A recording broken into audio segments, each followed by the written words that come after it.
משהו שיהיה בבחינת תורת חיים. מה אנחנו קוראים תורת חיים? אנחנו יודעים שתורתנו תורת חיים, אבל מתי היא באמת תורת חיים? בשעה שהיא לא מספרת מה שהיה, בשעה שהיא מספרת מה שהיה כדי שנדע היום מה לעשות. מה שהיה, מה ידע הווה הווה. איך אומר התלמוד? היה הווה. החשיבות של התורה, והתורה היא לא משתנה ולא תשתנה בגלל שהתורה מדברת לכל דור ודור, ואנחנו צריכים להתרגל לזה, לקרוא את התורה באופן כזה שהיא תיתן לנו תשובות לתקופה שלנו. כמו שרבנו כבר הסתדר עם פרעה, חיסל אותו. למה? אלא אנחנו צריכים לדעת איך אנחנו נתמודד ומתמודדים עם בעיות שלנו. עכשיו, בשעה שניגשים אל פסח, אני באופן אישי, אני אגיד, אני לא בא להגיד פעם במקום שיש רב, אבל אני מקווה שמה שהוא אמר הוא יהיה גם מוסכם על מרדתרא. אני רגיל להסביר בכל מקום שיש לנו יהודים טעות אחת. בלוח השנה יש לנו טעות אחת. אם נשאל יהודי אחד מהו היום המקודש ביותר בשנה, הוא יגיד לנו יום הכיפורים. מחילה רבותיי, לא נכון. היום המקודש ביותר בשנה זה ליל הסדר. זה לא יום הכיפורים. יום הכיפורים ודאי מקודש, כולנו יודעים את ערכו. אבל היום היותר מקודש מיום הכיפורים זה פסח. הנה הוכחה קטנה. פסח זה זכר יציאת מצרים, זה פשוט. אבל גם שבועות זה זכר יציאת מצרים. גם סוכות זה זכר יציאת מצרים. גם ראש השנה זה זכר יציאת מצרים. אתם שמעתם שמשהו זכר ליום הכיפורים? הכל וכל החיים שלנו הם זכר יציאת מצרים. אנחנו אוכלים אוכל, מזכירים יציאת מצרים. מברכים מזונות, מזכירים יציאת מצרים. אוכלים משבעת המינים, יציאת מצרים. בכל מקום, בכל צעד ושעד של החיים שלנו, יציאת מצרים. לכן יציאת מצרים הוא העיקר, הבסיס של החיים שלנו. יותר מזה, מה קורה ליהודי שחס ושלום אוכל ביום הכיפורים? מתחייב כרת, נכון? מה קורה בפסח? מי שלא אוכל מתחייב כרת. אתה לא אוכל קורבן פסח, אתה לא מקריב קורבן פסח, אתה חייב כרת. ולא רק זה, יש סך הכל בכל התורה שתי מצוות עשה בלבד, שמי שמבטל אותם מתחייב חד ושלום כרת. שתי מצוות עשה. בדרך כלל כרת זה לא תעשה. יש רק שתי מצוות עשה שאדם המבטל אותם חד ושלום מתחייב כרת. מה הם? מי שלא מביא קורבן פסח ומי שלא מל. נכון? רק שנייה, כל ערל לא יאכל בו, זה גם קשור לפסח. שתי החובות של כרת זה קשור לפסח על מי שלא עושה. הפוך. עכשיו, אם אנחנו מבינים את זה, אנחנו מבינים שפה יש כאן כל מה שקשור לפסח. זה מבחינת עשה, זה לא מבחינת הלא תעשה. לא תעשה יום הכיפורים. למה יהודים מחשיבים את יום הכיפורים יותר? פשוט מאוד, כל השנה עושים מה שעובר להם בראש, אחר כך באים יום אחד ורוצים לכפר את הכל. זה הנחה, לא, זה לא הולך כך. היום המקודש זה ליל הסדר, רבותיי. אם כבר, אנחנו נקרא בהגדה, כמו שאנחנו קוראים כל שנה, מעשה ברבי אליעזר ורבי עקיבא ובדרפון שהיו מסובים בבני ברק והיו מספרים ביציאת מצרים, עד שבאו תלמידיהם ואמרו להם, רבותינו, הגיע הזמן של קריאת שמע של שחרית. יש הרבה שאלות, הרבה תשובות לגבי המאמר הזה, אבל דבר אחד שדווקא מתקשר עם מה שאנחנו מדברים כרגע, ומה הוא? מה קרה לתלמידים האלו שבאים ואומרים לתלמידים, לרבותיהם גדולי ישראל, הגיע הזמן קריאת שמע של שחרית? לא מתעלם כליל מהחוצפה, שזה חוצפה, אתה אומר לו מתי קריאת שמע. אם לפחות היו בני דורנו, אני מבין, זה כבר שגרתי, אבל אז... ברוך אתה ה' אלוהינו מלך העולם שהכל נהיה בדברו. תודה רבה כבודו. עכשיו, אבל נעזוב את ההיבט הזה.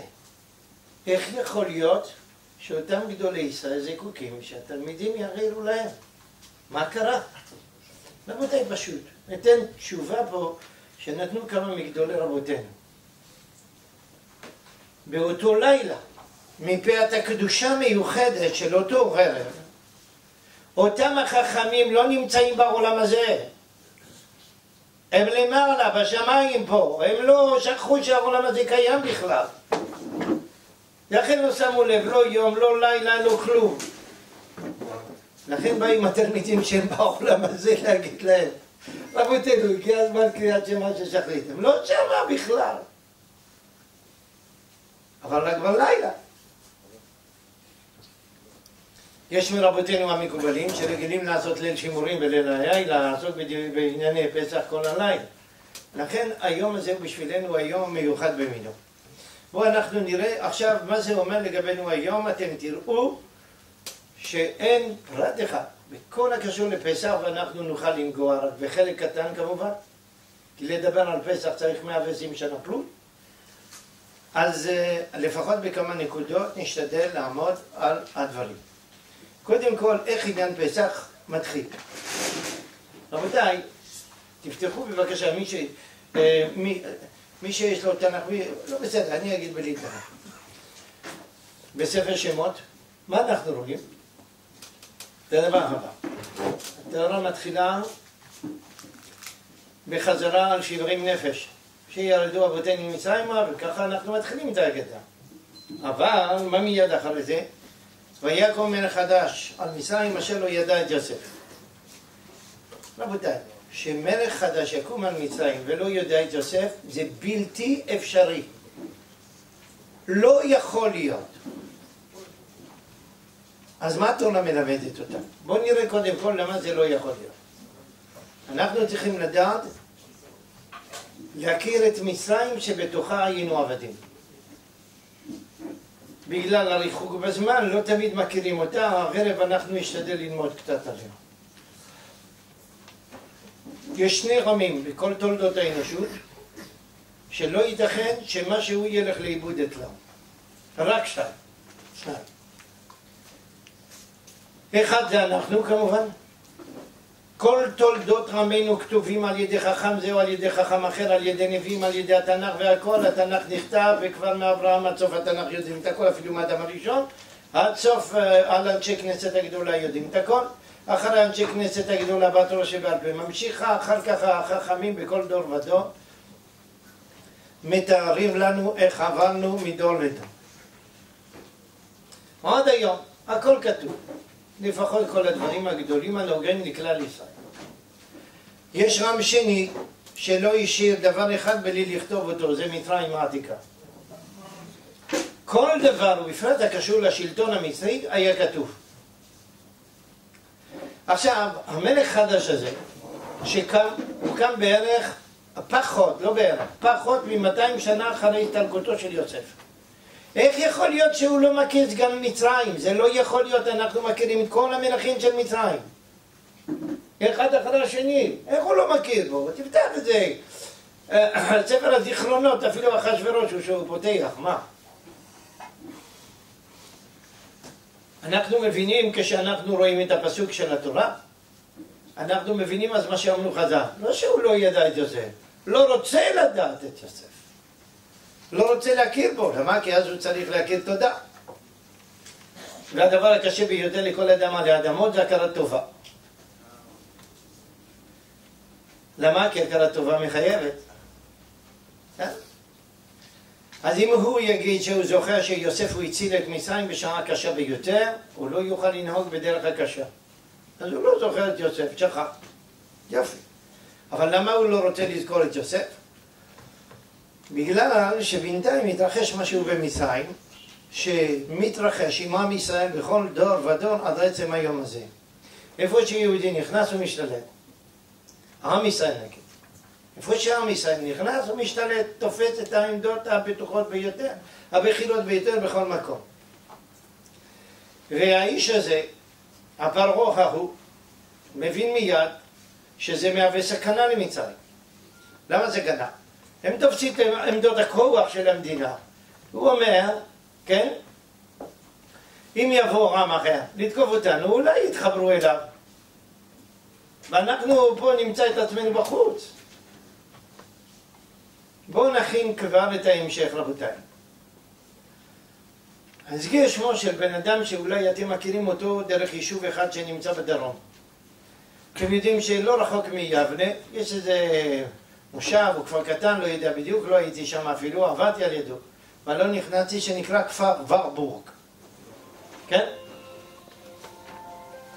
זה מפריע בנאומי. מחילה ברשותכם, אנחנו נשתיק אותו שלא... זהו. עכשיו, לא כל אחד בהכרח יודע מי זה הוורבורג הזה. הוורבורג הזה היה הבנקאי היהודי הגדול ביותר בערב מלחמת העולם השנייה. כדי שתבינו כמה כסף האיש הזה החזיק בעולם, אז אני אשתמש במשל. משפחת רוטשילד לכל חלקיה, לכל גווניה, על ידו זה מחזרים על הפתחים. האיש הזה שלט בכל הכלכלה העולמית. מה זה קשור לנושא שלנו? היטלר, יימח שמו, אמר, אם וורבורג וחבריו ממשיכים לשלוט בכלכלה העולמית, הם יגרמו מלחמת העולם נוספת. הוא יהודי מגרמניה, אתם מבינים? זה בדיוק אותו דבר, הוא רואה פה יהודים שולטים, הם מפחדים. לכן הוא אומר, ויקום מלך חדש על מצרים אשר לא ידע את יוסף, ויאמר עמו, הנה עם בני ישראל רב ועצום ממנו, הבה נתחכמה לו, פן ירבה והיה, כי תקראנה מלחמה, ונוצב גם הוא על צוננו, ונלחם בנו, ועלה מן הארץ, ועלה מן הארץ, שהוא חזר, מה זה ועלה מן הארץ? הוא יזרוק אותנו. הם תמיד פחדו מהעוצמה של הרם הזה. טוב. אז עכשיו זה בן אדם שמבין. ומה הוא מציע כפתרון, רבותיי? מה שקוראים בסגנון ימינו, פתרון סופי. זה לא הראשון שמציע, היטלר לא היה הראשון, הראשון זה פרעה. פתרון סופי. איך הוא מתחיל? הוא קורא קודם כל למיילדות, העבריות. השם שמה אחת שפרה ושמה שהית פונה, ויאמר בילדכן את העבריות וריתם על האובניים בין הוא ועמיתן אותו ועם בת היא וחיה. אתה רוצה להרוג כל הילדים וכל הבנים, למה אתה צריך לקרוא להם ילדות? תן לו רק כמו שתיתן יותר מאוחר כל הבן הילוד היורה תשכחו. למה הוא מזמין את המילדות? כי צריך לדעת משהו אופייני לכל הפושעים שבעולם. כל הפושעים שבעולם חשוב ביניהם להופיע כאנשים מוסריים. רוצים לשמור על התדמית. וככל שהוא פושע יותר, רוצה תדמית עוד יותר טובה. אז מה הוא מציע למילדות? הוא אומר, יהיה פה פתרון סופי, אבל בצורה אלגנטית. הילד יוצא, אובניים, אתם יודעים, זה היה סוג של אבן, חצובה ממש בתוך האבן, שהיה ככה בשיפוע, שמאפשרת ומקלה על היולדת להוליד. אז הוא אומר, אתם על האובניים, יוצא הילד, אתם יודעים, יש החלק איפה שמוחו של הילד רופס, אז אתם מחזיקים פה איזה לחיצה, זה טעות.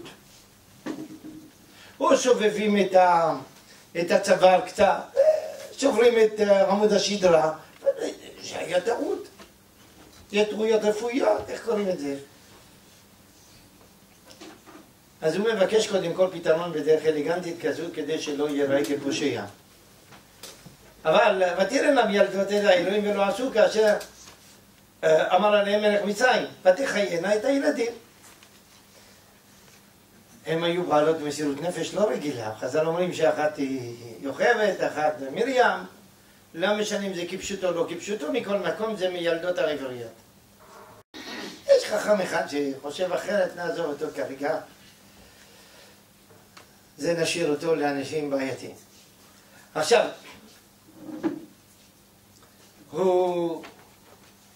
הם היו כל כך בעלי מסירות נפש, שחקש וחומר, ויעש להם בתים.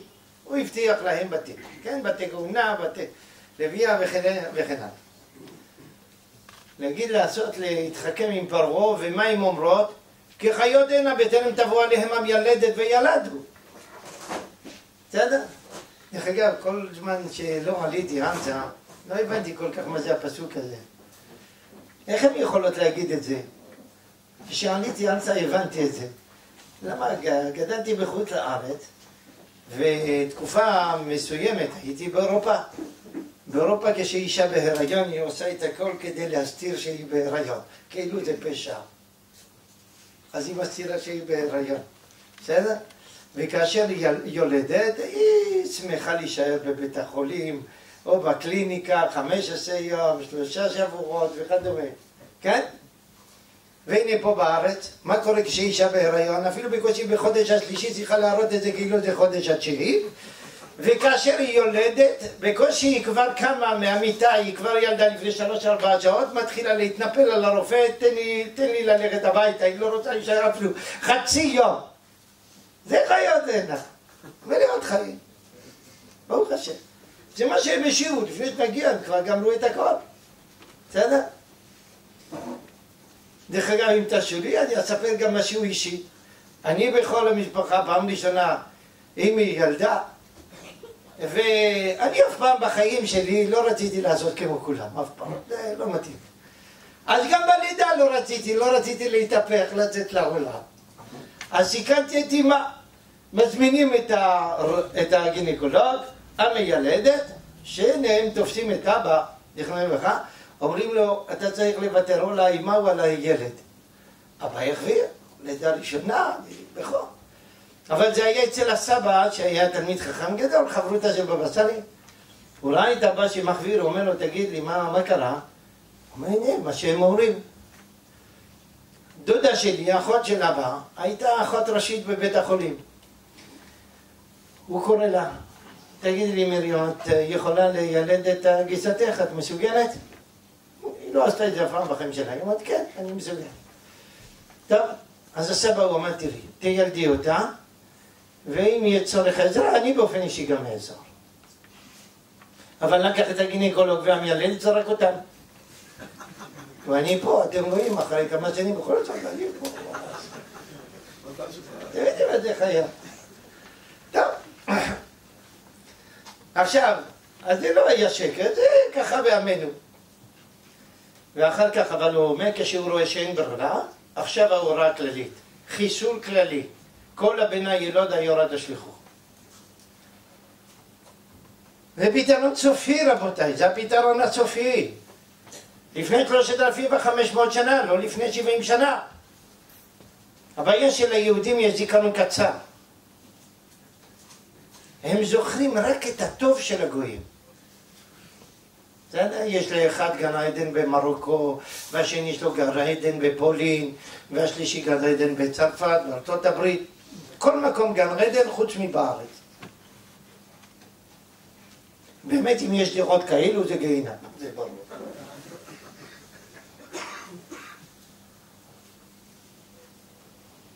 עכשיו לעניין שלנו. וילך איש מבית לוי ויקח את בת לוי.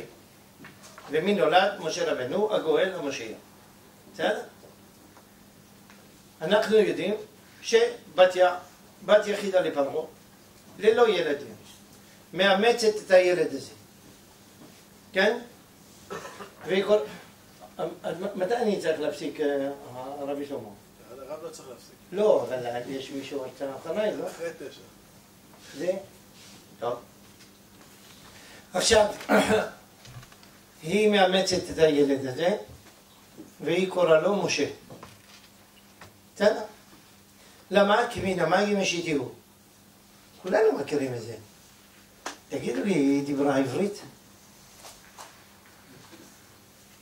איך היא קוראה לו משה כי מן המים השיתיהו? היא לא מדברת עברית. עכשיו תראו משהו מעניין. משהו מאוד חשוב. רבותיי, אני אגיד כמה דברים שיראו או ישמעו אולי לכמה אנשים כאילו אני עוסק במחקר היסטורי או מחקר אחר, שכל אחד ידע שביני ובין איש מחקר, הפער הוא בין שביל החלב בגלקסיה שלנו ובין גלקסיה רחוקה שלא יודעים על קיומה. בסדר? אז אל תבלבל. משה רבנו המילה משה היא מילה מצרית. והפרשנות שלה במצרית עתיקה זה בן. אני הייתי הראשון שפרסם את זה בארץ.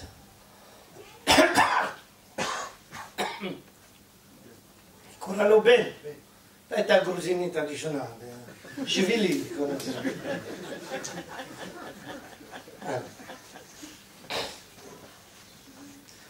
עכשיו, היא קורא לו בן. אבל חכו שנייה, התורה אומרת שכמן המים משיתיהו, איך זה מסתדר? אסביר לכם, תתפלאו רבותיי.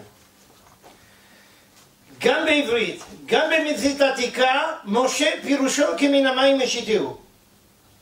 בשתי השפות, אצלנו זה ברור, זה כתוב בתורה, אבל גם במצרית עתיקה. ולמה? קודם כל, למה היא קוראה לו בן? אין לה בן. היא מאמצת אותו, זה יהיה בן. אבל זה לא רק הבן, זה יורש הרצח כבר. אוטומטית הוא נהפך ליורש הרצח, כי הוא הבן של הבת היחידה של פרעה. עכשיו, היא קוראה לו בן, כי מן המים משיתיהו, למה? לא סתם. לא סתם. בשביל המצרים הקדמוניים, פרעה הוא אליל שיוצא מן הנהר המצרי, הנהר הנילוס, שהוא גם אלוהות. הוא בן של אלוהות. יש אפילו פרעה שנקרא תות משה, הבן של תות. תות זה אלוהות מצרית. בסדר? יש איזה יהודי השתבש בזה 1500 שנה, אחר כך הוא אמר שגם הוא בן אלוה. הוא עשה את זה במצרים. גם שם הוא למד את השגרונות שלו. בסדר? עכשיו, והיא רואה בו את יורש הרצח שימשיך עכשיו. איפה גדל משה רבנו? בפלטין פרעה.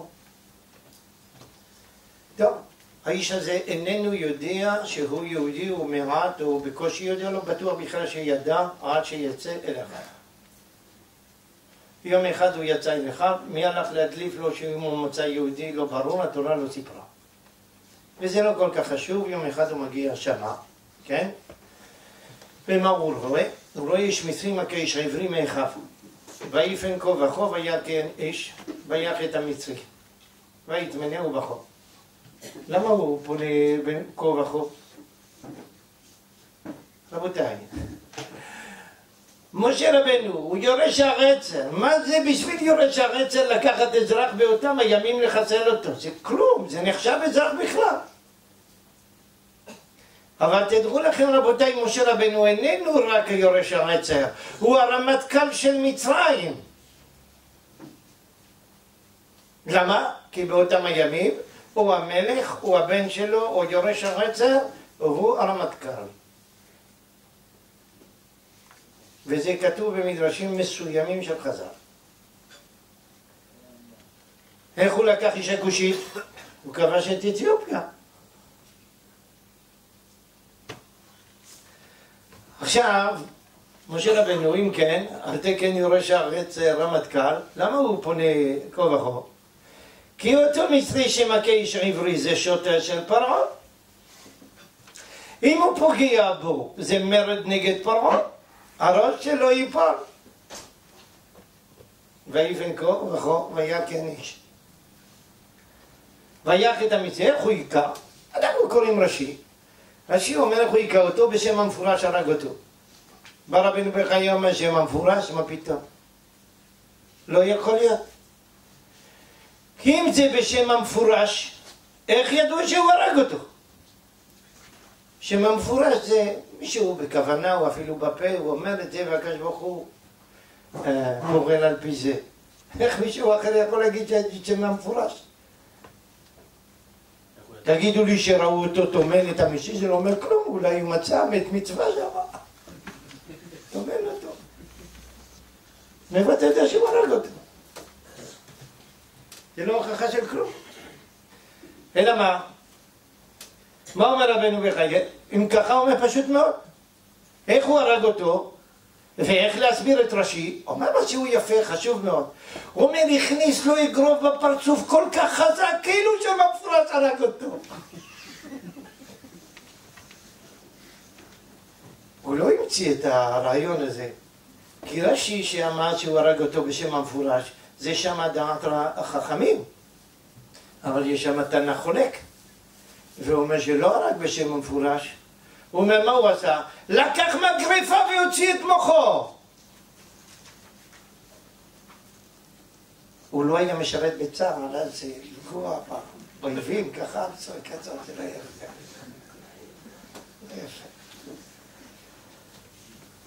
עכשיו, אתם מבינים שחז"ל הם אנשים מאוד מאוד מציאותיים, ותבינו, משה רבנו, ודאי היה בריון, מי שהחזיק מעמד, לא נסלחו עד 120, ודאי שבגיל 40 הוא יכול לתת מכה מכובדת מאוד.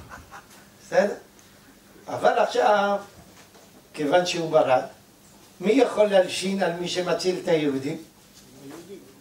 יהודים. איך קראו להם? שוברים שתיקה. לא, זה דבר באוויר. הלאה. עכשיו, הם אומרים לו, מה? אתה עומד כמו שהרגת את המצרי? הרגני אתה אומר, כאשר הרגת את המצרי? משה רבנו מבין שעכשיו הראש שלו בסכנה ברויה.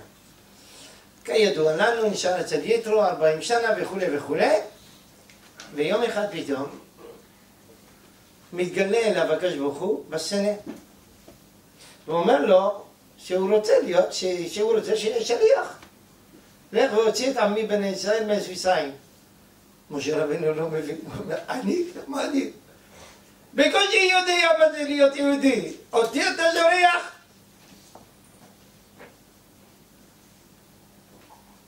ואתם רוצים הוכחה שבאותם הרגעים משה רבנו, עדיין זה לא משה רבנו שאנחנו מכירים.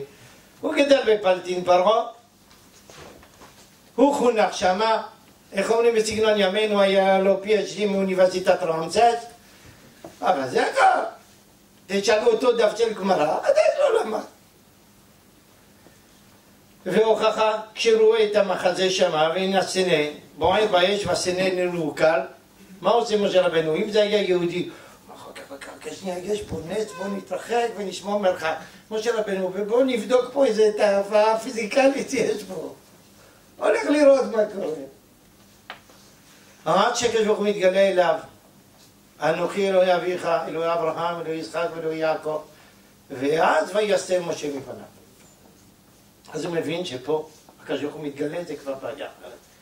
אבל כאשר הוא אומר, לא הולך להוציא, הוא אומר שלך נא ביד תשלח. אותי אתה שולח, והם לא יאמינו לי. לא יאמינו לי. אומר הנציב יבוישין, מה זאת אומרת לא יאמינו לי? אנשים מפרשים והם לא יאמינו לי, הכוונה לא יאמינו שזה גאולה. הוא אומר, מה פתאום? לא אומר משה רבנו והן לא יאמינו. אומר והן לא יאמינו לי. מה הוא אומר? אתה שולח בן אדם כמוני, יש לי חינוך מצרי. אני גדלתי בפלטין פרעה כל החיים שלי. האח שלי נביא שמה. הוא המנהיג הרוחני, תשלח אותו, לא אותי. אני לא מתאים. הם מכירים אותי כמצרי. עובדה. בנות יתרו אמרו, איש מצרי ציננו מיד הרועים. כי הם עברי בכלל. אומר לו הקדוש ברוך הוא, קח את המטה שבידיך. השליחו אותו ארצה וישלחו אותו ארצה ויהי לנחש. ואחר כך מה אומר? לא אכול בזנבו. לא אוכל בזנבו, ויהי למטה בכפו. הקושיה, הנציב במפורשים. מה זה ויהי למטה בכפו? זה לא יכול להיות. למה? כי המטה של הרועה, הקצה שלו הוא יותר עבה מהקצה העליון מהקצה התחתון.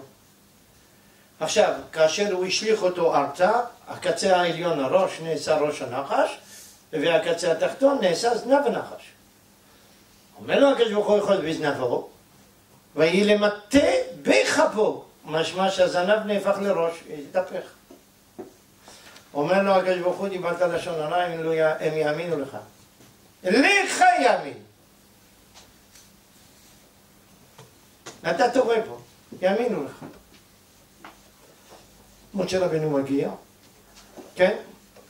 ואז כמובן בשליחות של הקדוש ברוך הוא, דבר ראשון שהוא מתבקש להגיד לפרעה, זה נקודה אחת, לא המכות.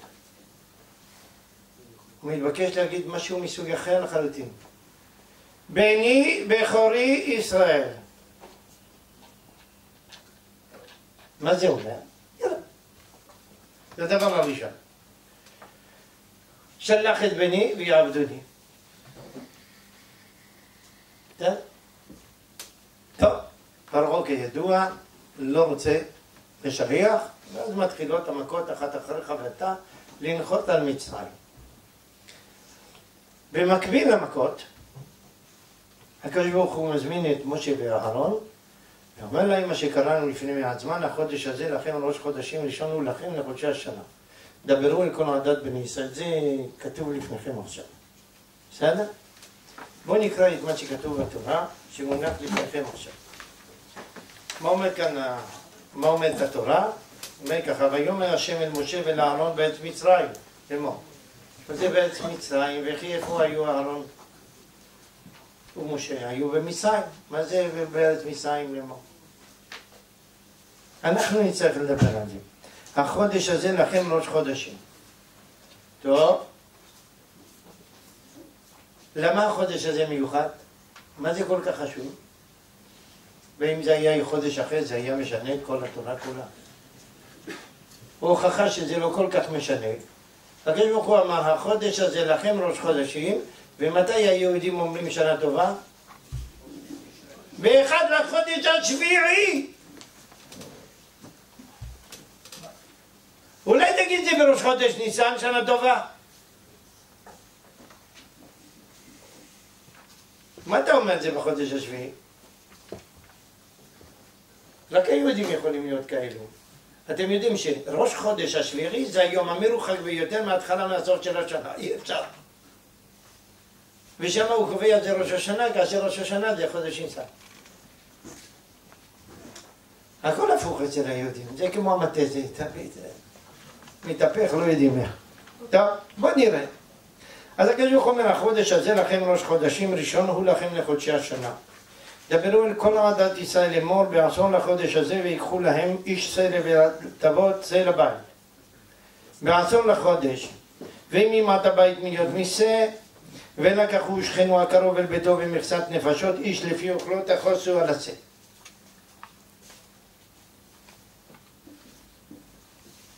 עכשיו, תחוסו על הצא. מתי היינו צריכים? זה קורבן פסח. מתי אנחנו נדרשנו יותר מאוחר לשחוט את קורבן פסח? ב-14 לחודש, נכון? יופי. ומתי הקדוש ברוך הוא אומר לנו לקחת את הכבש? ב-10 לחודש. למה?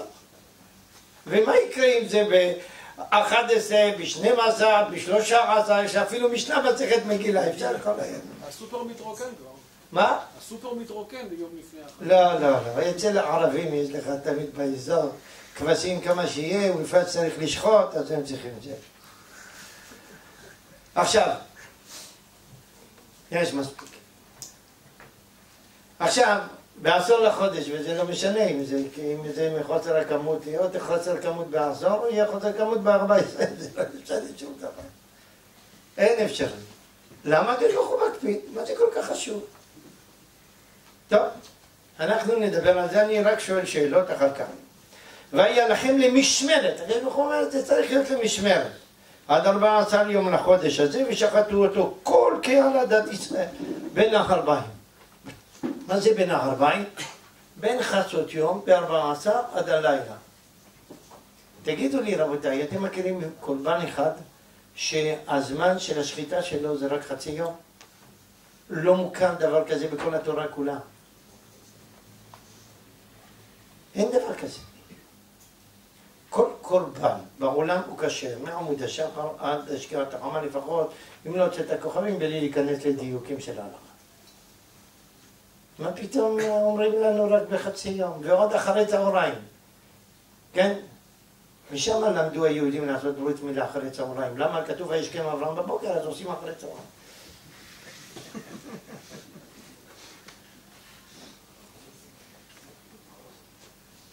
טוב, עכשיו לא נגמר בזה, בוא נראה. ולקחו מן הדם ונתנו על שתי המזוזות על המשקוף על הבתים אשר יאכלו בהם. צריך לקחת מן הדם ולשים שם על המשקוף. מה זה על המשקוף? מה זה להכניס עליקום? מה זה הציבור הזה? מה הקדוש ברוך הוא מבקש מאיתנו? טוב, בוא נמשיך. ואכלו את הבשר בלילה הזה צלי אש ומצות על מרורים יאכלו. זה פה, הקדוש ברוך הוא ממש מבלבל אותנו פה. הוא מביך אותנו. למה? ממתי הוא מתערב בתהליך במטבח פה? איך אני אוכל? אני אוכל צלי אש, אני אוכל אחר, מה אכפת לו לקדוש ברוך הוא? הוא רוצה שנאכל קורבן, אני מבין. אבל למה צלי אש? יש מלא קורבנות שאנחנו מחויבים לאכול, או כהנים מחויבים לאכול, או בין שנינו וכדומה. שמעתם שהקדוש ברוך הוא תובע אותנו לאכול דווקא ככה ולא אחרת? לא. רק קורבן פסח פתאום הקדוש ברוך הוא אומר צלי אש ולא אחרת. ועוד צלי אש למה? זה יותר טוב. אז תראו עוד פעם, מה עושה הקדוש ברוך הוא אומר? צלי אש יותר טוב, אבל תאכל עם מרורים, ככה לקלקל לך את הטוב הטוב. אנחנו לא מבינים, שמתבוננים קצת לא מבינים מה הקדוש ברוך הוא רוצה מאיתנו. בוא נראה. אז הוא אומר, אל תאכלו ממנו נע, הכוונה לא מבושל, ובשל מבושל במים גם כן לא, כי אם צלי יש ראשו על קרעיו ועל קרבו. אתה תאכל את הכל. טוב, לא מתעכב על הכל, כי אם הייתי שואל כל השאלות לא הייתי גומר. ולא תותירו ממנו עד בוקר. מה, ואם יש לי כבש שמן, אני לא הצלחתי לגמור. למה אני צריך לזרוק? מה אם בא תשחית? למה לא תותירו ממנו עד בוקר? אני צריך להתפוצץ? מה יהיה? טוב. עכשיו, וכאילו זה משהו שאנחנו יכולים לתכנן מראש. כל אחד הוא יודע שזה לא פשוט. וזה כל כך פשוט, לא פשוט שהקדוש ברוך הוא אומר, ונותר ממנו עד בוקר, באש תשרפו. וככה תאכלו אותו מותניכם חגורים, נעליכם ברגליכם, מקלכם בעצכם, ואכלתם אותו בחיפזון פסח הוא להשם. זאת אומרת, אתה תאכל איזה כבש צלוי, משהו יפה, שמן ואחר, שאוכלים רק בסעודה מסודרת בשקט. איך אתה אוכל? בעמידה, מותניכם חרוגים, כאילו אתה עומד לצאת עכשיו. איפה? הפכים, כל הזמן. אתם מגישים לבן אדם שבעמידה איזה רבע עוף ככה? יש כאלו, אבל אני מדבר על אנשים נורמליים. אז אתה רבע כבש אתה אומר לו בעמידה ועוד חגורה שמה. טוב? עוד החסידים יכולים להגיד שמתי קרטל, זה מספיק, אבל זה לא מספיק. בוא נראה. עכשיו, ועבדתי בארץ מצרים בלילה הזה, והכיתי כל בכל ואסיסיים מאדם עד בהמה, בכל אסיסיים נעשה שבטים אני השם. והיה אדם לכם לאות על הבתים אשר אתם שם, וראיתי את הדם, פסחתי עליכם. אתם מבינים שהקדוש ברוך הוא, אם אנחנו לא מסמנים לו ששחטנו את הקורבן פסח, הוא לא יודע. תגידו לי מה, הוא צריך את זה שנשים זה? וכי הקדוש ברוך הוא זקוק את זה, הוא לא יודע מי שחט קורבן פסח, הוא שחט קורבן פסח, מה, רק ראיתי את הדם אז הוא ידע? חס ושלום. בואו נראה את ההמשך, אני רק שואל שאלות, אחר כך נדבר תשובות. והיה היום הזה לכם לזיכרון, והיה היום הזה לכם לזיכרון וחגותם אותו חג לשם, לדורותיכם חוקת עולם תחוקו. 7 ימים מצות תאכלו, אך ביום הראשון תשביתו שעון מבתיכם. רבותיי, פה אנחנו עוד יותר מבולבלים. הקדוש ברוך הוא אומר 7 ימים תחוג חג המצות, אך ביום הראשון תשביתו שעון מבתיכם. מה זה ביום הראשון? כל אדם נורמלי, אתה אומר לו 7 ימים, אחר כך אתה אומר לו ביום הראשון. מה הוא מבין? שיום הראשון של השבעה, נכון? לא, אצלנו היהודים שום דבר לא הולך לפי הסדר. אז זה החצי יום שלפני 7 ימי הפסח. אבל למה זה נקרא ביום הראשון? 2 דפים, מסכת פסחים, להסביר לנו למה זה נקרא יום הראשון, אבל זה לא יום הראשון, זה יום של חצי יום שלפני יום הראשון. יש שם דיונים בלי סוף. אנחנו מקבלים, אין לנו ויכוח, אבל אנחנו מופתעים. עכשיו, אך ביום הראשון תשביתו שעון מבתיכם, כי כל אוכל חמץ ונכרתה נפש חיים מישראל מיום הראשון עד יום השביעי. וביום הראשון מקרא קודש, ביום השביעי מקרא קודש, שאין לכם כל מלאכת עבודה כל מלאכה לא יעשה בהם, אך אשר יאכל לכל נפש ולבדו יעשה. ושמרתם את המצות, כי בעצם היום הזה הוצאתי את צבאותיכם מארץ מצרים, ואחר כך לשם שם. רבותיי, אני רוצה עד עכשיו שאלנו שאלות, כשאנו קושיות, עכשיו בואו ניגש קצת לתשובות. מה זה כל הסיפור הזה? החודש הזה לכם ראש חודשים. את הקניין של הכבש אנחנו צריכים לעשות אותו בעשור לחודש, אחר כך לשחוט אותו בין ה-40 בערב הפסח, ולאכול אותו רק צלייש, ולא להשאיר בבוקר, וכהנה רבות כל מה שראינו פה. בסדר? טוב, כדי להבין את זה אנחנו פה עכשיו משנים באופן קיצוני את כל צורת הדיבור. רבותיי, כדי להבין מה שמתרחש פה, צריך להבין מה פורה לקדוש ברוך הוא, מה הייתה מצרים העתיקה, בתוכה היינו עבדים, איך היא חשבה, מה הייתה התרבות שלה, ואיך הקדוש ברוך הוא מגיב. בסדר? לפני שאני אתחיל להסביר את זה, אני קודם כל רוצה להוסיף לכם משהו. כל אחד מאיתנו יודע שכאשר יוסף מקבל את אחיו ועדיין אינם יודעים שהוא אחיהם, הוא מזמין אותם לסעודה. כמה שולחנות אורחים? 3. אחד ליוסף, אחד לשאר המצרים, ואחד לאחים. האחים לא יושבים מסגן פרעה, אנחנו יכולים להבין, זה לא אנשים, זה אורחים סך הכל, ואנשים מארץ זרה, זה אני מבין. אבל איך המצריים בחצר יוסף לא יושבים שם? אז התשובה פשוטה. כתוב בתורה. כי תועבה היא למצרים לאכול לחם עם מי שאינו מצרי. זה תועבה. יוסף סגן פרעה ממשיך להיקרא תועבה בעיני המצריים. לא משנה שהוא סגן פרעה. או ממשיכים להתייחס אליו כתועבה. למה תועבה? כי אתם לא יודעים עדיין מה זה המושג מצרי. במצרית העתיקה, מצרי פירושו של דבר אדם. אנחנו קרויים אדם ואתם לא. המצריים הציגו את עצמם כגזע עליון, ואחרים תת אדם. לכן היהודי ממשיך להיות היהודון, היהודי המלוכלך, תועבה. אתם רואים עד כמה אנחנו לא עוסקים במה שהיה אלא במה שיש. זה בעיות של הימינו. עכשיו, אם הם אומרים שהם גזע עליון, הקדוש ברוך הוא צריך לרסק את זה ולהגיד בני בכורי ישראל, לא אתה, הבנים שלי, אומר הקדוש ברוך הוא. ועכשיו אנחנו נפתור את הבעיה ונכריע. אתם יודעים שהקדוש ברוך הוא לא בן דורנו. היה בן דורנו, היה אומר, פרעה אומר ככה, משה רבנו אומר ככה, זה וזה דברי אלוהים חיים. הקדוש ברוך הוא אומר, לא, יש פסק הלכה, אנחנו נראה לכם. ומה הוא עושה כרגע? אתם תבינו איך הוא ירסק את כל מצרים. איך הקדוש ברוך הוא מרסק כל מצרים. איך הוא עושה את זה?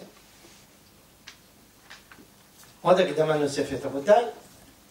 למצרים העתיקה יש 137 אלים עליונים. 135, סליחה. 126 זוטרים ו9 עליונים. האליל הראשון, המצרי, העליון. אני אעסוק רק ב9. נשאיר את השאר, לא נגמור בזה. 9 העליוניים, הראשון שבהם זה הנילוס. הנילוס, מקור מים חיים. היו חסידי ברסלב כבר. זה בשבילם מקור מים חיים. אומר הקדוש ברוך הוא מכה ראשונה, מה זה? את הדם. מה זה דם? זה המוות. אתם אומרים זה מקור החיים, אני אהפוך אותו למקור המוות.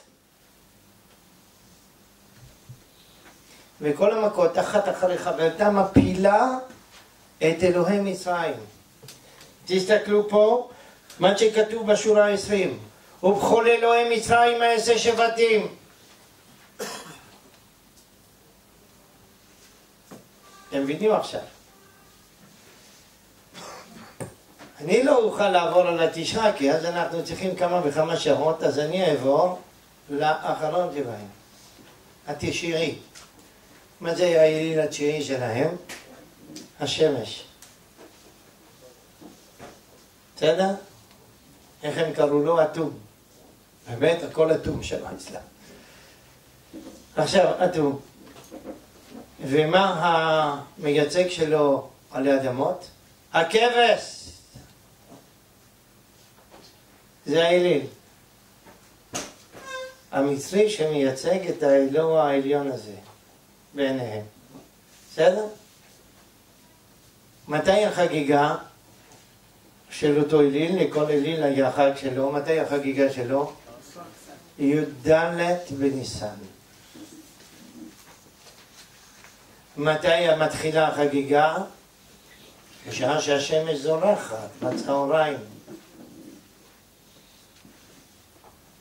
אתם מבינים למה החג מתחיל בצהריים? טוב? ומה הם עושים בחגיגה הזאת? עוד מעט נראה.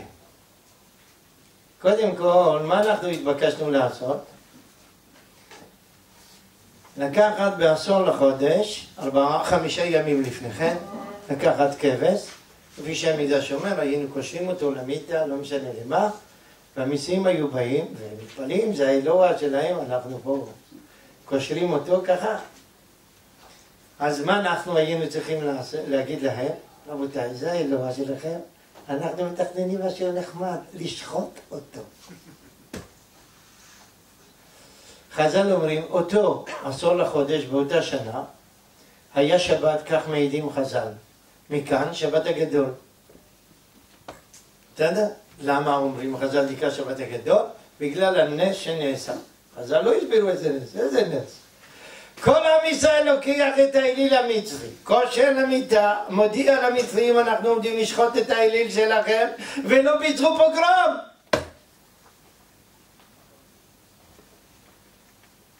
כמה טבחו אותנו בגלל שהם אמרו שאנחנו חיסלנו את אותו האיש מלפני 2000 שנה, ודווקא זה היה מצווה אחת, זה לא משנה. אבל טבחו אותנו בכל פינה בגלל זה. מה, לנגד עיניהם לא יהרגו אותנו? לא יהרגו אותנו. כך חז"ל אומרים שזה הנס של שבת הגדול. לי יש הסבר אחר. זה פשיטה נכון, אני לא אריז לחלוק על חז"ל, חס ושלום. אבל יש נס יותר גדול. זה שהיהודים הסכימו לעשות את זה, לא אמרו, זה לא יפה, זה לא מכובד, זה לא פתוח, את סבלנות. זה הנס הגדול. טוב, 5 ימים, שמים להם את זה בפרצוף, מודיעים, אנחנו עומדים לעשות. אתם מבינים איזה מסירות נפש זה? יהודי רוצה גאולה, אדוני, תפגין מסירות נפש. בלי מסירות נפש אין גאולה. טוב, אנחנו מגיעים ליום י"ד. מתי הם מתחילים את החגיגה שלהם? ביום י"ד. מה הם עושים? מה היו עושים המצרים? לוקחים את הכבש, שמים אותו על משהו, איזה קרון מאוד מאוד מכובד, מעטור, בפרחים, בצמחים, ואני לא יודע. הכל שמה ומטיילים איתו בכל רחובות מצרים. בדיוק באותה שעה מה אנחנו עושים, לוקחים את אותו כבש שהם מכבדים בו, מתכבדים בו, שוחטים אותו. חכו שנייה, מה הם עושים בסוף הטיול שנמשך מבין הערביים עד הלילה? מה הם עושים? אחר כך הם היו שומרים את הכבש כל הלילה. אסור לנגוע בו ואסור לאכול ממנו. אז מה אנחנו עושים? אוכלים. חכו שנייה, לא נגמר. אצלם, מה מותר לאכול, איך מותר לאכול? או נע או מבושל. אסור לאכול צלי אש. אז מה אנחנו עושים? צלי אש. להכריס. אסור להתחיל לאכול אותו עד הבוקר. לא תותירו ממנו עד הבוקר. אתם גומרים את הכל עד הבוקר, להוציא להם את הנשמה.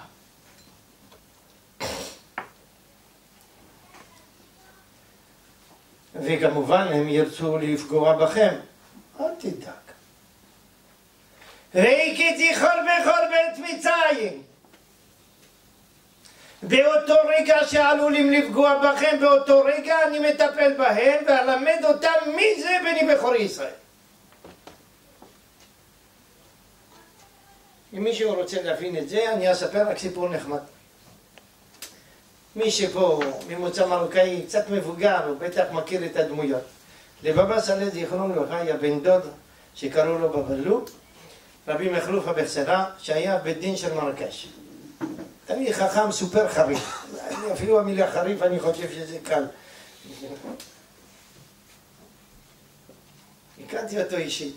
היה החכם היחיד במרוקו, במלחמת העולם השנייה, שלא רק שהיה לו רכב, כי היה עוני גדול, אלא היה לו גם נהג. פילי פלאים, נהג ורכב. טוב. אבל מה היה לנהג? הייתה בעיה. שלט בנהיגה בצורה לא רגילה. חוץ מדבר אחד. חוקי התנועה לא מבין כלום.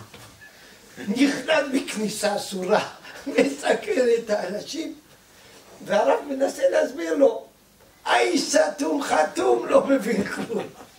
מכניס להיכנס, מסכן גם את הרב וגם את האנשים. באיזשהו שלב הרב הגה רעיון איך להסביר לו שאסור להיכנס. הוא אמר לו כמובן בערבית, הוא אמר לו, יא ולידי, הבן שלי, הוא אומר לו, תגיד לי, מה אתה רואה בשילוט הזה שם? הוא אומר לו את השילוט של איסור כניסה. הוא אומר, מה יש שם? הוא אומר, פתח. אז הוא אמר לו, ומי כתב את השילוט? מי שם את השילוט הזה? אז הוא אומר, זה הגויים. אז הוא אומר, ולמה הם שמו פתח? הוא אומר, כדי להיכנס. אז הוא אומר, אז מה יהודי צריך לעשות?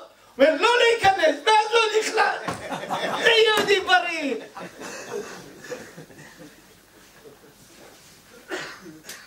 ככה זה יהודי, אתה רוצה גוי עושה א', אתה רוצה תו עושה תו, אתה עושה א'. אתה לא במדינת ישראל, שאם הוא עושה א', הגוי תעשה א' בריבוע. אתה עושה ההפך. אומר הקדוש ברוך הוא, אתם רוצים לצאת ממצרים, אתם צריכים להראות מסירות נפש לעשות ההפך מכל העמים ומכל הגויים. אתה צריך להיות מסוגל לרסק את התרבות הקלוקלת הזאת. אני טיפלתי, אומר הקדוש ברוך הוא, בכל. 9 מכות נתתי. עכשיו האחרונה היא תלויה בכם.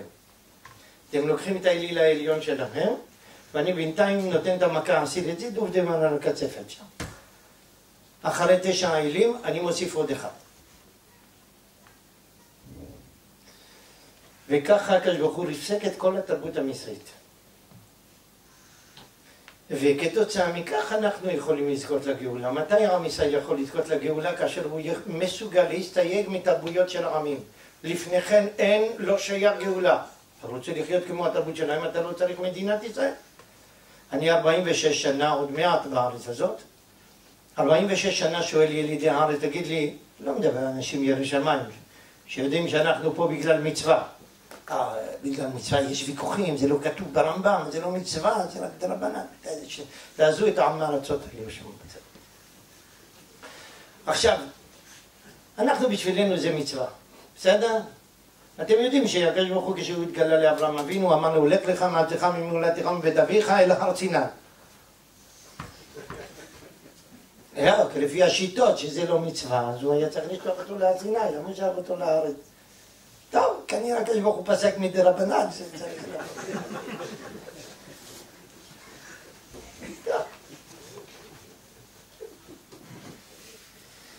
אז נשוב לנושא שלנו.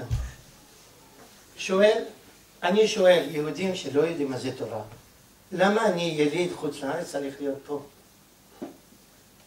לימדתי בטכניון במשך עשרות בשנים, שאלתי סטודנטים, רחוקים מתורה או לא כל כך רחוקים, לא משנה, לא אנשים שהם בעלי תורה, למה אני צריך להיות פה? יש לי דרכון צרפתי, אני לא צריך להיות פה. בשביל המשכורת שם הייתה לי משכורת פי 5 עם 5 עבודה, למה אני צריך לבוא לפה? כדי לפגוש אותך, שתגיד לי, אני דתי ואתה חילוני, מחלוקות בינינו, לא צריך שמה, לפחות עם הגויים.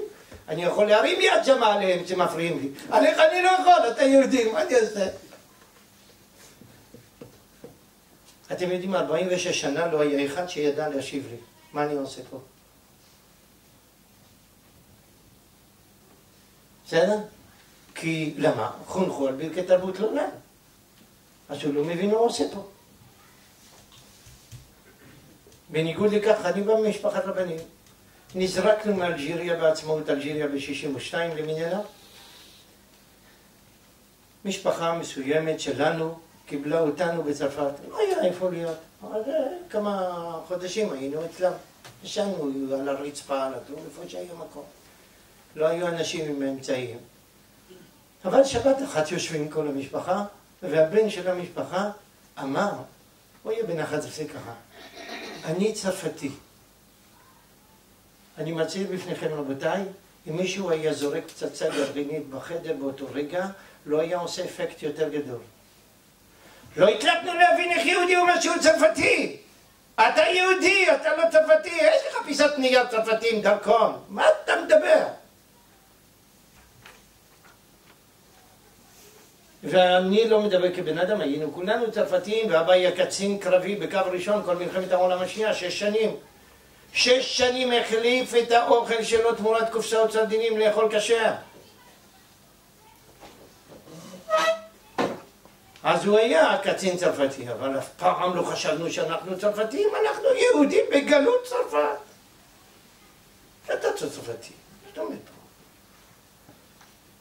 למה? כי מעולם תרבותית לא חשבנו שאנחנו חלק אינטגרלי של אותה אומה. אנחנו ראינו את עצמנו יהודים. יש כמה הפרעות חיצוניות, גויים ככה מפריעים, בסדר. אבל אנחנו לא היינו שם, אני לא צוחק דרך אגב, אני אולי קצת צחקתי עליהם, אבל עכשיו ממש לא צוחק. אתם יודעים מה היו הגויים בשבילנו מסביב? אוויר! אוויר שנותן לפעמים מכות קשות. אבל אוויר, הם לא היו שייכים לעולמנו. עולמנו זה היה עולם של התורה של עם ישראל. אז יש גויים מסביב, יש כמה תחויות היסטוריות כאן. לא חשב. אז אפשר לצאת מגלות, אנחנו לא שם. אנחנו פה. אפילו פה עכשיו אני כן יכול לספר סיפור, בדיחה, סיפור אמיתי. שעליתי ארצה, הייתי זוג צעיר, לא היה לי שום כסף, שום דבר, אבל הסבתא קנתה לנו איזו חיפושית קטנה, מתנה לנישואים. מתנה עצומה בשנת 70. אז אני יוצא מהטכניון, עובר על יד צומת, ויש שם איזה זקן ממזרח אירופה, בן 75 לפחות, מחכה לטראמפ. כמובן אני רוצה לרצף אותו, הוא מבחין במבטא שלי. הוא אמר לי, איפה נולדת? אמרתי לו, אני נולדתי בירושלים לפני 4,000 שנה, ובגלל עוונותיי הייתי בכל מיני ארצות, עכשיו אני חוזר הביתה. אתם יודעים, בגיל 75 חוש הומור, הולך כבר, האיש החביר. וראיתי אותו חול נשם לרווחה כשעצרתי את הרכב, נתתי לו לרדת, נמצא מדינה של גיהינום. אבל אני אמרתי מה שהחתן סופר אומר, שאם שואלים יהודי, איפה נולדת? הוא חייב להגיד בירושלים. כתוב, אבל זה פסוק בתהילים, איש איש יולד בה. אז כשאנחנו מגיעים לירושלים, אנחנו לא מגיעים לארץ שאנחנו מתגעגעים, אנחנו לא יצאנו משם. איך אמר רבי יהודה הלוי? גופי במזרח, ונשמעים במערב. במזרח, מה יפה, אמרתי, לא חשוב, הבנתי. אז אנחנו היינו תמיד ככה. אנחנו היינו פה, הנשמה הייתה פה, הגוף שם, בסדר. ולכן קל לצאת. הקדוש ברוך הוא אומר, אתם רוצים גאולה שיהיה קל לכם לצאת. אני אתן לכם דוגמה. תגידו לי, הכל היה רע במצרים? ממש לא. הוכחה, ושאלה אישה משכנתה ומגרת ביתה וכלי חץ ופכלי זהב ושמלות. מה היא מבקשת? כלים. מה עושים עם כלים? כלום. אנחנו שמים תוכן, אבל איפה התוכן? המצרים יכולים לתת לנו כלים. התוכן אנחנו. ממלכת כהנים וגוי קדוש אנחנו. יכולים לתת לנו כלים. איך אומרים סגנון ימי? טכנולוגיה, ידיעה פה, מה שאתה רוצה, בסדר, זה אמצעים. תוכן רוחני ערכי, רק אנחנו. בעל הבית בפנים והעני בחוץ. פשט העני את ידו לפנים ונתן בעל הבית לתוך כלי זה בידו. משנה ראשונה מסכת שבת. הם עניים, אנחנו בעלי הבית, פה בשם השם. אז מה זה כל ההלכות האלו? רבותיי, זה כדי לפרק את כל התרבות המצרית, שהיא תרבות אדירה, הייתה תרבות אדירה, עובדה עד היום מתפעלים ממנה. כמובן יש הרבה עוד לדון, אבל לפחות משהו אחד, שנדע מה זה ליל הסדר. ועכשיו למה זה הלילה מקודש? זה הלידה של הרם הופעה על במת ההיסטוריה של הרם המיוחד בינו בכורו של הקדוש ברוך הוא. שהוא ילך לחנך את זה, אבל לחנך את האנושות, כדי לחנך את האנושות צריך להיות מסוגל להתמודד עם כל התרבויות. עכשיו מבינים למה הקדוש ברוך הוא בחר במשה רבנו שגדל פלטין פרעה. רק מי שגדל בתוך התרבות הזו יכול לפרק אותה עד היסוד. איך אמרו רבותינו, זה נמצא אפילו בתלמוד, איפה נמצא המשיח? בפתח רומי. מה זה פתח רומי? שם מי שנמצא בפתח הוא שומע מה שיש בפנים, לא נכנס בפנים, הוא בחוץ. אבל הוא שומע את הכל. למה? כדי לדעת איך הוא מרסק את זה. שמע בפתח. משה רבנו היה קצת יותר מהפתח, היה בפנים. ולכן הוא שלט בכל, הוא ידע. שימו לב עד כמה הוא שלט. כשהוא בא לראות את פרעה, כל פעם שאני קורא את זה, הוא רק חושב על זה, אני נשאר פשוט עמום. הוא אומר לפרעה, אני אפיל עליך ככה, אני אפיל עליך ככה. הסתכלו פה אפילו ראש הממשלה, שלא תמיד פחד, לפעמים יש לו תגובות של ראש. הוא רק אומר משפט לאובמה, מתחיל להרים את הכל, אובמה הוא מתקבל. משה רבנו אומר, אני הולך להפיל לך מכה ראשונה, ושנייה, ושלישית, והוא לא קוראת לו את הראש. איך זה יכול להיות? כשיהודי מדבר עם הגויים בשם השם, הגויים מפחדים. אבל צריך לדבר בשם השם. משה רבנו דיבר בשם השם, פרעה נבהל. הוא לא יודע להסביר, הוא לא יודע. הוא יגיד בסוף, כן, השם הצדיק ואני ועמי הרשעים. זה ייקח לו הרבה זמן, אבל כבר בפנים זה התחיל לעבוד. ואז הבין היטב פרעה שיש לו מישהו שמייצג משהו שמעבר ליכולת שלו מתמוטט. בשעה שעם ישראל מוכן לשתף פעולה עם הגישה הזאת, יכול לזכות לגאולה. בימינו, אם אנחנו רוצים גאולה, צריך להיות מסוגלים להתמודד עם כל התרבויות כולם, לתת מענה, לדעת מה אנחנו יכולים לקחת משם, רק כלים, תוכן, אנחנו. זה פסח. לכן זה היום המקודש, זה הבסיס של כל עמנו, והבסיס של כל התורה, הבסיס של כל זה. מי שלא מקריב קורבן פסח, חייב קרב. אתה לא מוכן להתמודד, אדוני, יש לך בעיה. שיהיה חג שמח לכולכם.